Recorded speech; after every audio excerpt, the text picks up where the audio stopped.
Good evening. Let's start with Chapter 4, Women and the Community. Various institutions provide the Issei women with vital aid, comfort, and social cohesion. One of them is a church. Buddhist temples and Christian churches provided practical help and spiritual nourishment. More specifically, the Christian church provided lessons in English and inexpensive lodging. So they've got a place, they're learning the language, new language, and they have a more affordable lodging, affordable place to live. So it was also a safe space to gain access to employment references and social services and match Japanese ethic to help each other. And then Buddhist temples. At first, Japanese were reluctant to start one due to anti-Asian sentiment on the West Coast. Instead, they started meeting formally at someone's home. Today, what prevented Japanese from quickly setting up Buddhist temples is exactly what attracts non-Asians to them today. One example, we got actor Richard Gere, and there's several other entertainers, actors, singers who are Buddhists. And yeah, they really are attracted to the religion. So also today, they're used to celebrate Japanese culture, such as the annual Sakura Cherry Blossom Festival, and Obon, Japan's Day of the Dead.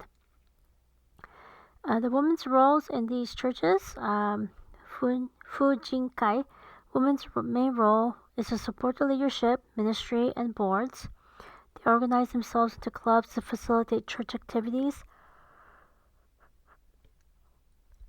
And this also included donations such as contributing handicrafts, needlework, and artwork for sale at fundraising activities. Now, the Kenjin-kai, these are associations based on people who came from the same prefecture in Japan. Now, in Japan, each prefecture has their own way of speaking Japanese, distinct dialect and culture, food, festivals, etc. So through Kenjin-kai, they found comfort in familiar accents and shared experiences. Some of the most memorable events are elaborate picnics that they organize. Women spend the night preparing the meals. Children practiced the various athletic events and games. Men drank and sang songs. The Kenjin-kai also provided material and moral support, such as funerals. These gatherings collected enough money to pay for said funeral. The language press. In communities with enough Japanese people, for example, a dozen families, they created their own newspapers. They included San Francisco, Seattle, Los Angeles, Salt Lake City, and Denver, Colorado. Unlike nationally recognized newspapers, these operated on a shoestring budget. They provided a place to exchange information, resources, and entertainment, and women contributed their short pieces such as stories, essays, and poetry. Japanese language schools. Where there were enough families, language schools were started. In rural areas, children had lessons during the weekends in the winter. In the cities, children went every day after their regular school day ended. The curriculum included reading, writing, composition, and storytelling. Where they ran into a problem was shushin, instruction and ethical behavior. At the root of the problem was whether or not they'll ever return to Japan.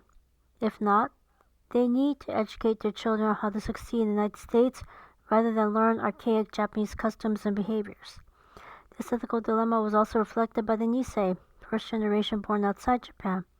How much should they learn about being good Japanese? How much should they learn about adjusting to life in the United States? Women's participation.